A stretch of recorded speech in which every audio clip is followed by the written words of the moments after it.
the best academy. Hi friends, welcome to Harish academy. ఈరోజు వార్తలు నిలిచిన జాతీయ, అంతర్జాతీయ, రాష్ట్రీయ అంశాల గురించి, వార్తలు నిలిచిన వ్యక్తులు, అవార్డులు, పుస్తకాలు, మరి క్రీడా సంబంధిత సమాచారం, ఒక్కొక్క అంశాన్ని వివరంగా తెలుసుకుందాం. యాక్చువల్లీ ఫ్రెండ్స్, ఈరోజు బోర్డు అందుబాటులో లేని కారణంగా ఈరోజు మన కరెంట్ అఫైర్స్ సెషన్ని ఈ విధంగా మీ ముందుకు తీసుకురావడం జరిగింది. So please support and cooperate. పోటీ పరీక్షలకు ప్రిపేర్ అవుతున్న ప్రతి ఒక్క అభ్యర్థి రానున్న పోటీ పరీక్షలను దృష్టిలో ఉంచుకొని ఏ పోటీ పరీక్షను కానివ్వండి, ఏ స్థాయి పోటీ పరీక్షను కానివ్వండి, కరెంట్ అఫైర్స్కి ప్రియారిటీ ఇవ్వండి. నేను ఏ పాయింట్స్ని అయితే ఫోకస్ చేస్తున్నానో ఆ పాయింట్స్ని ఖచ్చితంగా ఎగ్జామినేషన్కి ప్రిపేర్ అయ్యే వెళ్ళండి. ఇటీవల ముగిసిన గ్రూప్ 3 ఎగ్జామినేషన్లో మీకు ఎగ్జామినేషన్లో వచ్చిన క్వశ్చన్స్ కరెంట్ అఫైర్స్ 100% మనం ఎలా కవర్ చేసాము, ఏ పాయింట్స్ పైన ఫోకస్ చేయమని నేను మీకు చెప్తున్నానో అవే పాయింట్స్ పైన క్వశ్చన్స్ అడిగారు. అబ్జర్వ్ చేయండి. సో ఈరోజు నవంబర్ 19, 2024 సంబంధించి వార్తలు నిలిచిన ఫస్ట్ టాపిక్, వార్తలు నిలిచిన ఒక వ్యాధి, అమెరికాలో కొత్త తరహా ఎంపాక్స్ తొలి కేసు అంట. రీసెంట్గా మీరు అబ్జర్వ్ చేయండి, నేను చాలా వ్యాధుల గురించి చెప్పాను. కొత్త తరహా వ్యాధుల కేసులు ఎక్కడ బయటపడుతున్నాయి, వాటికి అడ్డుకట్ట వేయడానికి తయారవుతున్న వ్యాక్సిన్ల గురించి కానివ్వండి, వ్యాధి కారకాల గురించి కానీ చెప్తున్నాను. Exactly group 3 examination, Telangana examinations ఏవైతే ఉన్నాయో మొన్న సండే, మండే 2 రోజులు జరిగినాయి కదా, అందులో కరెంట్ అఫైర్స్ పాయింట్ ఆఫ్ అడిగారు. వెట్లాండ్ వైరస్ గురించి అడిగారు, చైనాలో బయటపడింది, అది మనం కవర్ చేసాము. నెక్స్ట్ ఎంపాక్స్ సంబంధించి అడ్డుకట్ట వేసే వ్యాక్సిన్ గురించి అడిగారు, ఏ సంస్థ తయారు చేసిందని. సో చూడండి ఎంతవరకు మనం కవర్ చేస్తున్నాం అనేది. సో ఇంపార్టెన్స్ ఇవ్వండి, ఏ పాయింట్స్ అయితే నేను చెప్తున్నానో అవి చూడండి. ఎంతవరకు ఇంపార్టెంటో అంతవరకు వెళ్తున్నాను. కొన్ని టాపిక్స్ బేసిక్గా ఇంపార్టెంట్, హెడ్డింగ్ ఈజ్ ఎనఫ్ అంటాను, అది హెడ్డింగ్ పైన అడుగుతున్నారు. కొన్ని టాపిక్స్ డెప్త్కి వెళ్ళాలని చెప్తున్నాను అలా. సో ఇక్కడ అమెరికాలో కొత్త తరహా ఎంపాక్స్ తొలి కేసు, తూర్పు కాంగోలో తొలిసారి కనిపించిన కొత్త తరహా ఎంపాక్స్ మొదటి కేసు అమెరికాలో ఇటీవల నమోదైనట్లు అమెరికా అధికారులు చెప్పడం జరిగింది. ఇక్కడ అబ్జర్వ్ చేస్తే ఆ వ్యక్తి ఎవరైతే ఉంటారో తూర్పు ఆఫ్రికాకు వెళ్ళి తిరిగి వచ్చిన తర్వాత ఉత్తర కాలిఫోర్నియాలో చికిత్స పొందారు. లక్షణాలు క్రమంగా పెరుగుతున్నాయి. ఆ వ్యక్తిని ఐసోలేషన్లో చేసేసి డయాగ్నోసిస్ చేస్తే ఇది ఒక కొత్త తరహా ఎంపాక్స్ కేసుగా గుర్తించడం జరిగింది. గుర్తుంచుకోండి, WHO గణాంకాల ప్రకారం సెప్టెంబర్ చివరి నుంచి ఇప్పటి వరకు ప్రపంచవ్యాప్తంగా 3100 కేసులు నమోదైనాయి. అందులో అత్యధికంగా ఆఫ్రికా దేశాలైన Burundi, Uganda, Democratic Republic of Congo ఇటువంటి దేశాల్లో నమోదవడం గుర్తుపెట్టుకోండి. ఇక ఖలిస్తాన్ అనగానే తరచూ కెనడా వార్తల్లోకి వస్తుంది. ముఖ్యంగా లాస్ట్ ఇయర్ నిజ్జర్ హత్య తర్వాత భారత్ కెనడా మధ్య సంబంధాలు అనేవి దూరమైనాయి. గతంలో బాగుండే, ఇప్పుడు జస్టిన్ ట్రూడోని చూడండి, ఎప్పుడు చూసినా భారత్ని విమర్శిస్తున్నారు. అఫ్ కోర్స్ ఆ దేశంలో ఎన్నికలు ఉన్నాయి, దట్ ఈస్ పొలిటికల్ స్టంట్ అని కొంతమంది వాదించినా కూడా what ever it maybe Bharat తర్వాత అత్యధిక సిక్కులు కలిగిన దేశము కెనడాగా మనం చెప్పొచ్చు. సో ఇటీవల దౌత్య అధికారులను కూడా ఆయా దేశాలు తిరిగి వెనక్కి పిలిపించుకోవడం ఇవన్నీ మనం చూసాము. సో ఇక్కడ అదే ఖలిస్తాన్కి సంబంధించిన ఉద్యమము న్యూజిలాండ్లో కూడా ప్రారంభమైందని చెప్పొచ్చు. న్యూజిలాండ్లో ఇటీవల ఖలిస్తాన్ రెఫరెండంకి ఆ దేశ ప్రభుత్వం కూడా అనుమతి ఇచ్చినట్టుగా వార్తలు చూసాము. గుర్తుపెట్టుకోండి. సో కెనడాలో రెచ్చిపోతున్న ఖలిస్తాన్ వేర్పాటువాదులు, మద్దతుదారులు ఇప్పుడు న్యూజిలాండ్లోనూ భారత్ను టార్గెట్ చేశారు. ఆదివారం ఆక్లాండ్ నగరంలో ఖలిస్తాన్ ఏర్పాటుపై రెఫరెండం నిర్వహించడం సంచలనం రేపింది. వివాదాస్పద రెఫరెండంకు న్యూజిలాండ్ ప్రభుత్వం అనుమతి ఇవ్వడంపై ఆ దేశంలోని ప్రవాస భారతీయులు తీవ్ర ఆగ్రహం వ్యక్తం చేస్తున్నారు. ఏ సంస్థనట? సిక్స్ ఫర్ జస్టిస్ నేతృత్వం వహించిన ఈ రెఫరెండానికి న్యూజిలాండ్ అనుమతులు ఇవ్వడం పలు అనుమానాలకు దారితీసింది. గుర్తుంచుకోండి.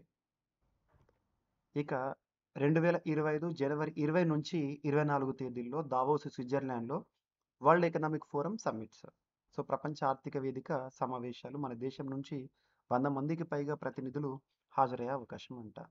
ప్రపంచ ఆర్థిక వేదిక వార్షిక సమావేశాలు collaboration for the intelligent age థీమ్తో 2025 జనవరి 20 నుంచి 24 మధ్యకాలంలో దావోస్లో జరగబోతున్నాయి. గుర్తుపెట్టుకోండి, ఏదైనా ఒక సదస్సు వార్తల్లోకి వచ్చిందంటే ఆ సదస్సు యొక్క థీమ్ ఏంటి, ఎక్కడ జరుగుతుంది, ప్రత్యేకత ఏంటి. మన దేశం నుంచి 100కు పైగా వ్యాపార, ప్రభుత్వ ప్రతినిధులు పాల్గొనే సమావేశం ఇది. గుర్తుంచుకోండి, భారత్ నుంచి కేంద్ర మంత్రులు, వ్యాపారవేత్తలు పార్టిసిపేట్ చేస్తారట. ఇక నరేంద్ర మోదీ గారికి వస్తున్న ప్రతిష్టాత్మక పురస్కారాలు వివిధ దేశాలు సత్కరిస్తున్నాయి. వాటి గురించి రీసెంట్గా రష్యా ఇచ్చిన పురస్కారం కానీ, లాస్ట్ వీక్లో మనము డిస్కస్ చేసిన పురస్కారాలు కానివ్వండి, ఇవన్నీ మీకు రిపీట్ చేస్తున్నాను. ఈరోజు మనం అబ్జర్వ్ చేస్తే నైజీరియాకి సంబంధించి ప్రతిష్టాత్మక పురస్కారం, నైజీరియా దేశంలోనే రెండవ అత్యున్నత పురస్కారం, the grand commander of the order of the niger. ఇటీవల గ్రూప్ 3 ఎగ్జామినేషన్ తెలంగాణలో రష్యా ఇచ్చిన పురస్కారం గురించి అడిగారు. రష్యా పర్యటనకు సంబంధించిన మంత్ గురించి అడిగారు. ఇంపార్టెంట్‌వి. ఓకేనా?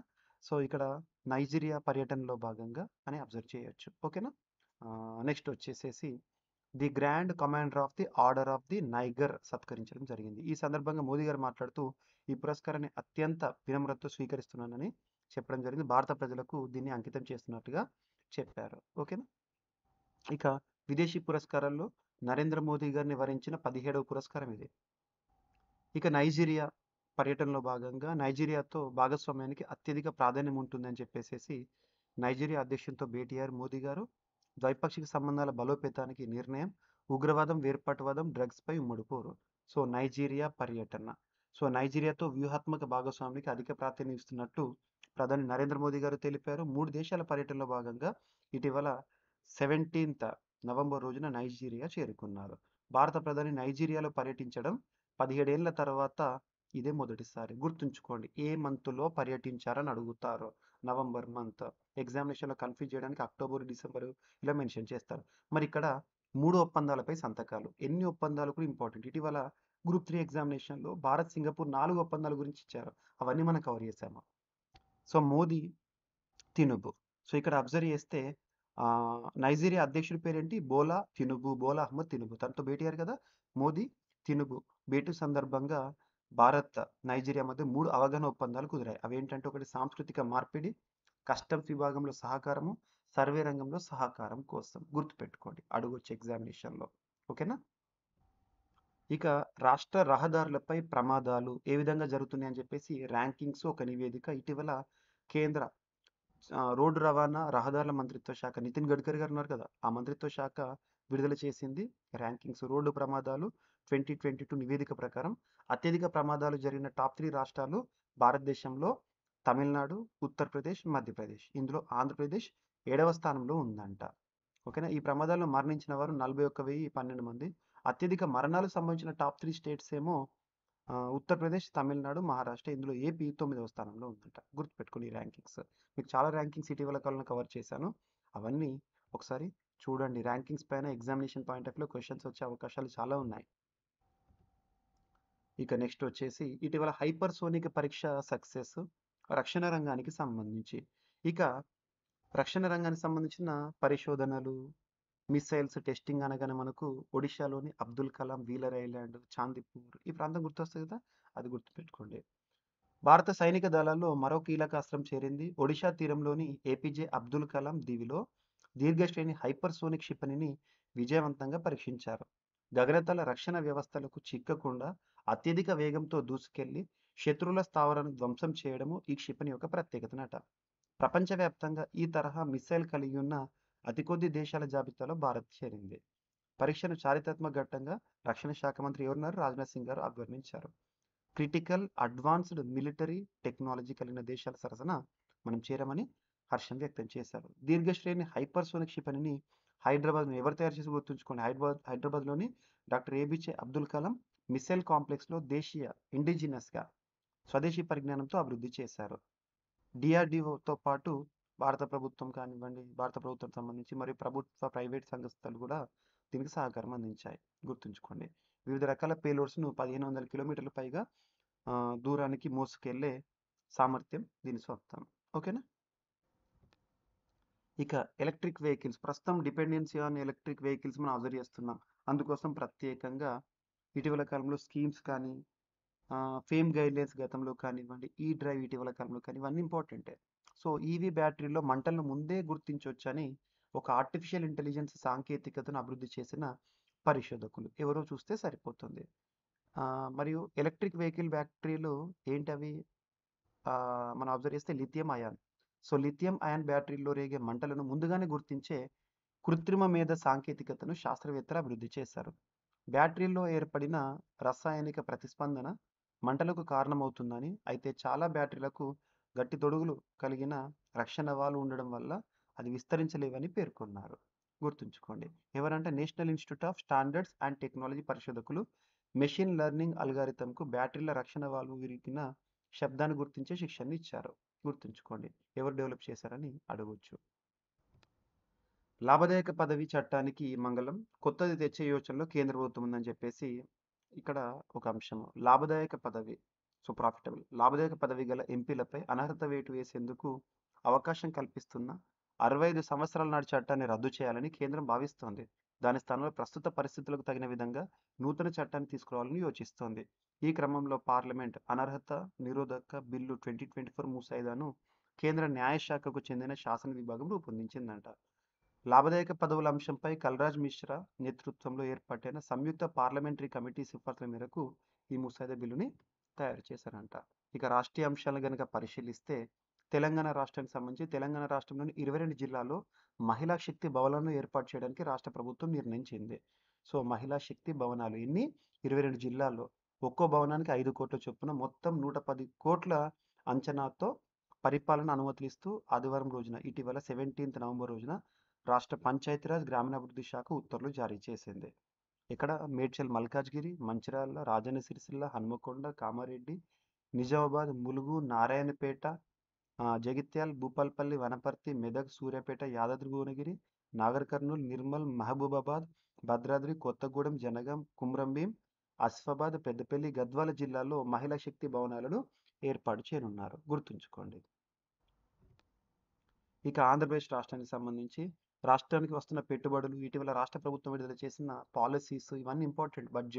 బడ్జెట్ గురించి మీకు స్పెషల్ వీడియో ఇచ్చాను ప్రవీణ్ సార్ క్లాసెస్ యూట్యూబ్ ఛానల్లో చూడండి. భారత్ ఫోర్జ్ పెట్టుబడులు 2400 కోట్లంట. రాష్ట్రంలో 2 దశల్లో పెట్టనున్న సంస్థ అనుబంధ కంపెనీ. సో, ఇక్కడ అబ్జర్వ్ చేస్తే భారత్ ఫోర్జ్ పెట్టుబడులు రక్షణ రంగంలో ఓ భారీ ప్రాజెక్ట్ రాష్ట్రానికి రాబోతుంది. యుద్ధ రంగంలో వినియోగించే ఫిరంగులు, మందుగుండు సామగ్రి తయారు చేసే ప్రతిష్టాత్మక సంస్థ భారత్ ఫోర్జ్ తన అనుబంధ company Kalyani strategic system limited ద్వారా పరిశ్రమలు ఏర్పాటు చేసేందుకు ప్రతిపాదించిందంట. గుర్తుంచుకోండి. దాదాపు 2400 కోట్ల పెట్టుబడులు. ఓకేనా? నెక్స్ట్ వార్తల్లో వ్యక్తిని కనుక పరిశీలిస్తే ఇటీవల విశ్వసుందరిగా డెన్మార్క్ భామ. ఇక్కడ అబ్జర్వ్ చేస్తే ఆ దేశానికి డెన్మార్క్ ఇదే తొలిసారంట. డెన్మార్క్ భామ విక్టోరియా కెజార్ హెల్విగ్ ఈ ఏడాది విశ్వసుందరి కిరీటాన్ని మిస్ యూనివర్స్ని సొంతం చేసుకుంది. ఈ అంతర్జాతీయ అందాల పోటీలకు తన దేశానికి మొదటి పథకంగా మనం భావించవచ్చు. ఇటీవల శనివారం రాత్రి నవంబర్ 16 రోజున మెక్సికోలోని అరేనా నగరంలో జరిగిన విశ్వసుందరి 73rd ఎడిషన్లో ఈ డెన్మార్క్ భామ కిరీటాన్ని గెలుచుకోవడం జరిగింది. సో, ఏం పేరు? సో, కెజార్. ఇక్కడ అబ్జర్వ్ చేయండి. విక్టోరియాకి సంబంధించి కెజార్. ఓకేనా? విక్టోరియా కెజార్ హెల్విగ్ డెన్మార్క్ సంబంధించిన వ్యక్తి అని గుర్తుపెట్టుకోండి. సో, ఇవి ఫ్రెండ్స్ ఈరోజు వార్తలు నిలిచిన అంశాలు ఒకసారి ర్యాపిడ్గా అబ్జర్వ్ చేస్తే అమెరికాలో కొత్త తరహా ఎంపాక్స్ తొలి కేసు, న్యూజిలాండ్లో ఖలిస్తాన్ రెఫరెండము, జనవరి 2024, 2025 తేదీల్లో దావోస్లో ప్రపంచ ఆర్థిక వేదిక సదస్సులు, మోదీకి నైజీరియా 2వ అత్యున్నత పురస్కారం, నైజీరియాతో భాగస్వామ్యానికి 3 ఒప్పందాలు ఏంటో గుర్తుపెట్టుకోండి.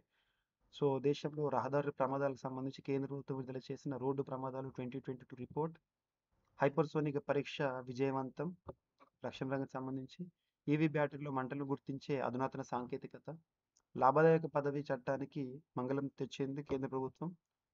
సో, 22 జిల్లాల్లో తెలంగాణ రాష్ట్రంలో మహిళా శక్తి భవనాల ఏర్పాటు, ఆంధ్రప్రదేశ్ రాష్ట్రంలో భారీ పెట్టుబడులు రక్షణ రంగానికి సంబంధించి అని చెప్పొచ్చు.